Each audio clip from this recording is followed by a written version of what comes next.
നമസ്കാരം. ആലപ്പി അഷ്റഫ് കണ്ടതും കേട്ടതും എന്ന എന്റെ ചാനലിലേക്ക് ഏവർക്കും സ്വാഗതം. നാവ് നന്നാകണമെങ്കിൽ നമ്മുടെ ഹൃദയം വിശുദ്ധമാകണം. കാരണം നാവല്ല സംസാരിക്കുന്നത്, നമ്മുടെ മനസ്സാണ്. തീരുമാനങ്ങൾ തെറ്റിപ്പോകുന്നത് തെറ്റൊന്നുമല്ല, പക്ഷേ തെറ്റാണെന്ന് ഉറപ്പുള്ള തീരുമാനങ്ങൾ എടുക്കുന്നതാണ് തെറ്റ്. പറയേണ്ടത് പറയാതിരിക്കുകയും പറയരുതാത്തത് പറയുന്നതും ഒരുപോലെ തെറ്റാണ്. ഒരു കാര്യവും നമുക്ക് എല്ലാവരോടും ഒരുപോലെ പറയാനാകില്ല. തഗ്ഗുകളുടെ രാജകുമാരനായ ധ്യാൻ ശ്രീനിവാസനെതിരെ തമിഴ്നാട്ടിൽ ഉടലെടുത്ത പ്രതിഷേധങ്ങളുടെ കാരണങ്ങളും ദേശീയ പുരസ്കാര നിർണയത്തിനെതിരെ ഉയർന്നു വന്ന ചില ആക്ഷേപങ്ങളുമാകട്ടെ ഈ എപ്പിസോഡ്.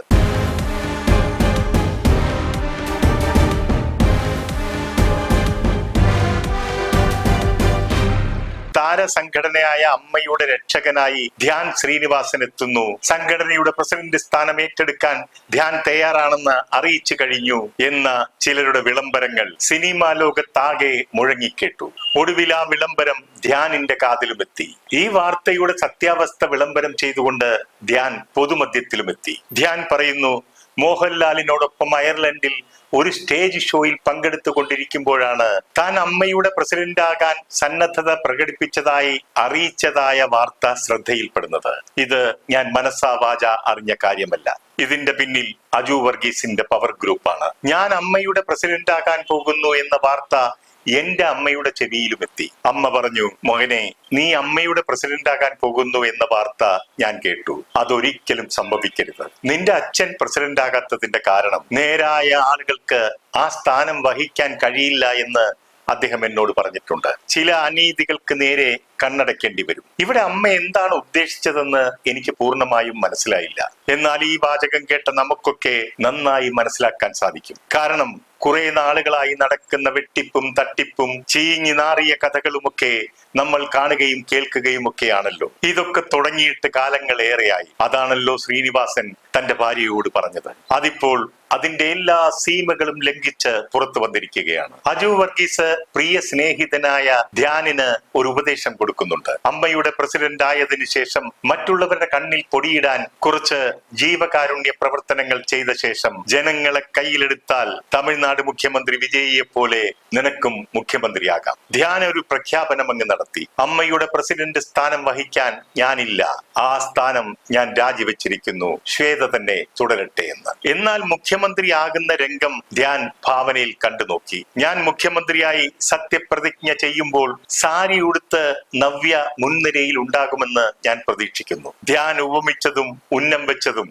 വിജയ് സത്യപ്രതിജ്ഞ ചെയ്തപ്പോൾ മുൻനിരയിലെത്തി സ്ഥാനമുറപ്പിച്ച തൃഷയെയാണ്. ധ്യാൻ ഒരു സമയത്ത് നവ്യയെ ജീവിത സഖിയാക്കാൻ ആഗ്രഹിച്ചതായുള്ള ഒരു പിന്നാമ്പുറ കഥയുണ്ടല്ലോ, അത് നിങ്ങൾക്കൊക്കെ അറിയാവുന്നതുമാണ്. വിജയെയും തൃഷയെയും ഉന്നം വെച്ചുകൊണ്ടുള്ള ധ്യാനിന്റെ കമന്റുകൾ തമിഴ്നാട് സാമൂഹ്യ മാധ്യമങ്ങളിലും പടർന്നു. അതോടെ വിജയ് ആരാധകർ ധ്യാനിനെതിരെ പ്രതിഷേധങ്ങളുമായി രംഗത്തെത്തി. തങ്ങളുടെ CM-നെ ധ്യാൻ ആക്ഷേപിച്ചുവെന്നും ധ്യാൻ പൊതുമധ്യത്തിൽ വന്ന് മാപ്പ് പറയണമെന്നും അവർ ആവശ്യപ്പെട്ടു. തമിഴ്നാട്ടിൽ അങ്ങനെയാണ്. എന്നാൽ കേരളത്തിലെ മിമിക്രിക്കാരാകട്ടെ നമ്മുടെ എല്ലാ മുഖ്യമന്ത്രിമാരെയും കളിയാക്കി എടുത്തിട്ട് അലക്കാറുണ്ട്. അവരൊക്കെ അത് കാര്യമായിട്ട് എടുക്കാറില്ല എന്ന് മാത്രമല്ല, അത് ആസ്വദിക്കാറുമുണ്ട്.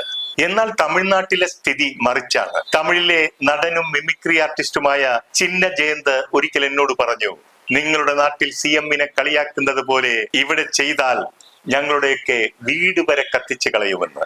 അങ്ങനെയുള്ള സ്ഥലത്തെ CM-നെയാണ് ധ്യാൻ കേറിയൊന്ന് ചൊറിഞ്ഞതെന്ന് ഓർക്കണം. ധ്യാനിനെ നമ്മളൊക്കെ ഇഷ്ടപ്പെടുന്നത് അദ്ദേഹം നല്ലൊരു നടനായതുകൊണ്ടോ അദ്ദേഹം ചെയ്ത വേഷങ്ങളുടെ മികവ് കൊണ്ടോ ഒന്നുമല്ല, മറിച്ച് ശ്രീനിവാസനെ പോലെ നർമ്മം കലർന്ന സംസാരവും തുറന്നു പറച്ചിലുകളും നിലപാടുകളും ഒക്കെ കൊണ്ടാണ്. ചില തമാശകളൊക്കെ പറയുമ്പോൾ ധ്യാൻ കുറച്ചുകൂടി ജാഗ്രത പുലർത്തുന്നത് നല്ലതാണ്. ഇല്ലെങ്കിൽ നടൻ ജയറാമിന് പറ്റിയതുപോലെ ആൾക്കൂട്ടം വീട്ടിലേക്ക് പ്രതിഷേധവുമായി ഇരച്ചു കയറുമ്പോൾ കരഞ്ഞ് മാപ്പ് പറയേണ്ട സ്ഥിതി വരും.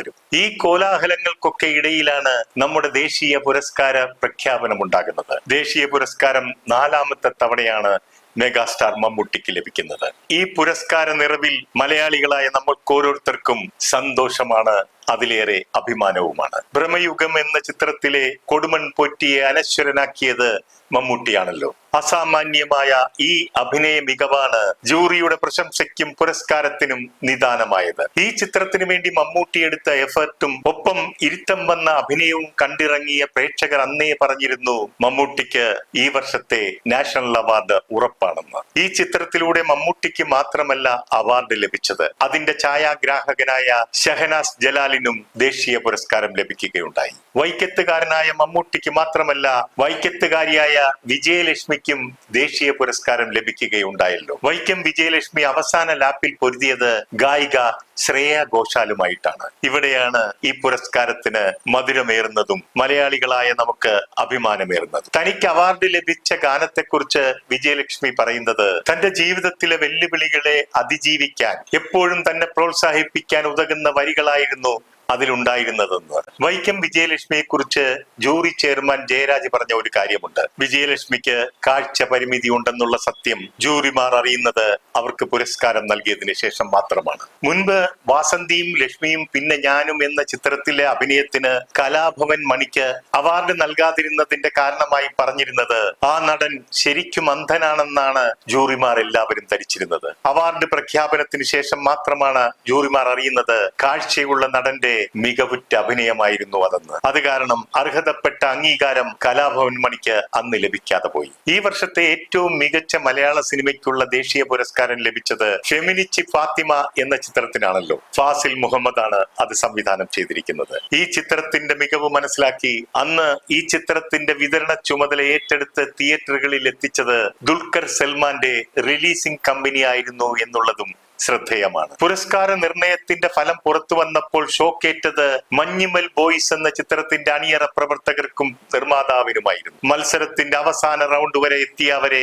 പൂർണ്ണമായും ഒഴിവാക്കി മാറ്റി നിർത്തപ്പെട്ടു. അതിനുള്ള കാരണമായി ചൂണ്ടിക്കാണിക്കപ്പെട്ടത് മഞ്ഞുമൽ ബോയ്സ് എന്ന ചിത്രത്തിന്റെ നിർമ്മാതാക്കൾക്കെതിരെ സാമ്പത്തിക തട്ടിപ്പ് കേസ് നിലനിൽക്കുന്നു എന്ന കാരണമാണ്. ഇതിൽ ഏറ്റവും സങ്കടകരമായ സത്യം എന്താണെന്ന് വെച്ചാൽ, മികച്ച സംവിധായകൻ, മികച്ച കലാസംവിധാനം, മികച്ച ജനപ്രിയ ചിത്രം എന്നീ വിഭാഗങ്ങളിൽ ആദ്യം പരിഗണിച്ചിരുന്നത് മഞ്ഞുമൽ ബോയ്സ് ആയിരുന്നു. ഒരു കേസിന്റെ പേര് പറഞ്ഞ് ഒരു ചിത്രത്തെ അവാർഡിൽ നിന്നും ഒഴിവാക്കുന്നത് ഇതാദ്യമായിട്ടാണെന്ന് തോന്നുന്നു. ഇത്തരത്തിലാണ് പോക്കെങ്കിൽ ഇനി അങ്ങോട്ട് നല്ല ചിത്രങ്ങളുടെ മേൽ ഒരു കേസ് കെട്ടിച്ചമച്ചാൽ അവരെയൊക്കെ അങ്ങ് ഒഴിവാക്കേണ്ടതായി വരുമല്ലോ. ഈ ചിത്രത്തിന്റെ നിർമ്മാതാവായ ഷഹീർ ബാബു ജൂറി ചെയർമാനായ ജയരാജിന് വാട്സപ്പിലൂടെ ഒരു ചോദ്യം ഉയർത്തിക്കൊണ്ടുള്ള മെസ്സേജ് അയച്ചു കൊടുത്തു. കേസുള്ള ചിത്രങ്ങൾ പരിഗണിക്കില്ല എന്ന മാനദണ്ഡം ഉണ്ടായിരുന്നെങ്കിൽ പിന്നെ ഈ ചിത്രം പരിഗണനയിൽ എടുത്തുകൊണ്ട് എന്തിന് അവസാന റൗണ്ട് വരെ എത്തിച്ചു? ആദ്യം തന്നെ അതിനെ ഒഴിവാക്കാത്തതിന്റെ കാരണം എന്താണ്? അതിന് ജയരാജ് തൃപ്തികരമായ ഒരു മറുപടി നൽകിയില്ല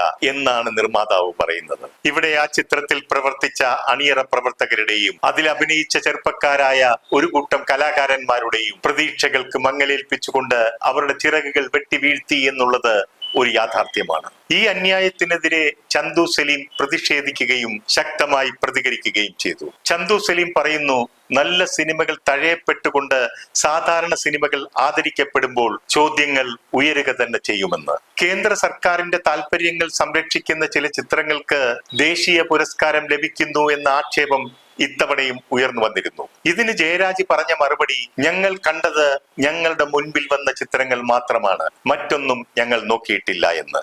നിങ്ങളുടെ മുൻപിൽ വന്ന ചിത്രങ്ങളെ മാത്രമേ നിങ്ങൾ കാണുന്നുള്ളൂ എങ്കിൽ എന്തിനാണ് മഞ്ഞുമൽ ബോയ്സ് എന്ന ചിത്രത്തിന്റെ പിന്നാമ്പുറ കഥകളിലേക്ക് നിങ്ങൾ പോയത്? അങ്ങനെയാണെങ്കിൽ നിങ്ങൾ ജൂറിമാർ കാണിച്ചത് ഇരട്ട നീതിയല്ലേ? അതാണ് ചന്തു സലീം കുമാർ പറഞ്ഞത്. പുരസ്കാരങ്ങൾ രാഷ്ട്രീയപരമായ സൗകര്യങ്ങൾ നോക്കിയല്ല കൊടുക്കേണ്ടത്, കലാപരമായ മികവിനായിരിക്കണമെന്ന്. ഇവിടെ നിസ്സഹായരായി നിലകൊള്ളുന്ന ഒരു പറ്റം കഴിവുറ്റ കലാകാരന്മാരെ എന്തു പറഞ്ഞ് നമുക്ക് ആശ്വസിപ്പിക്കാനാകും? ഉത്തരം നിങ്ങൾ തന്നെ പറയൂ.